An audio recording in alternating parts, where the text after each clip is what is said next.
प्यारे साथियों, आशा करती हूँ कि आप सभी अच्छे होंगे। इससे पहले कि मैं आज की कहानी सुनाऊँ, मैं आपका पिछली कहानियों के लिए धन्यवाद करना चाहती हूँ। आज मैं सुनाने जा रही हूँ दो भाइयों की कहानी, जो इस प्रकार है।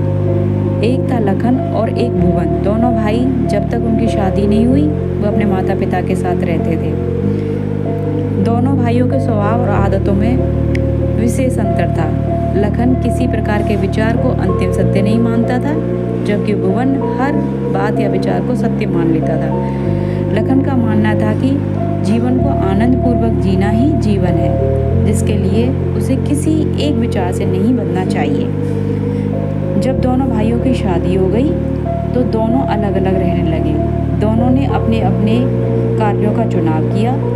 दोनों की गृहस्थी ठीक से चल रही थी, पर जैसे जैसे समय आगे बढ़ा, लखन के स्वभाव में तेजी से परिवर्तन आया। पैसे को लेकर उसके विचार बदलने लगे।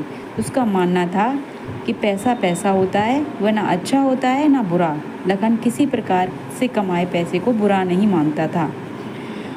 वह पैसे से बहुत प्रेम करता था, या कहो कि पैसे के लिए वह लालची था। दूसरी तरफ भुवन ईमानदारी से कमाए पैसे को ही महत्व देता था। वह किसी का पैसा बेईमानी से नहीं लेता था।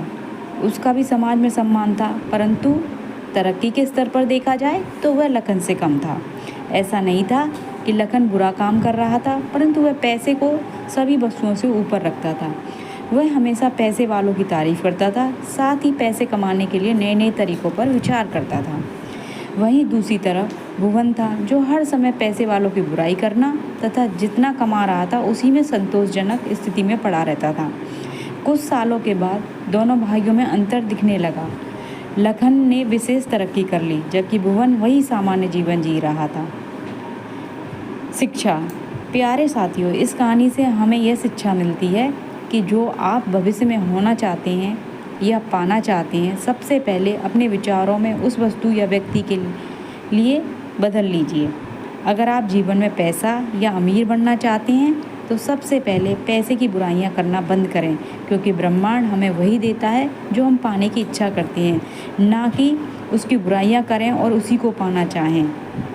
धन्यवाद साथियों। अगर आपको ये कहानी अच्छी लगी हो तो कमेंट करके अवश्य बताएं।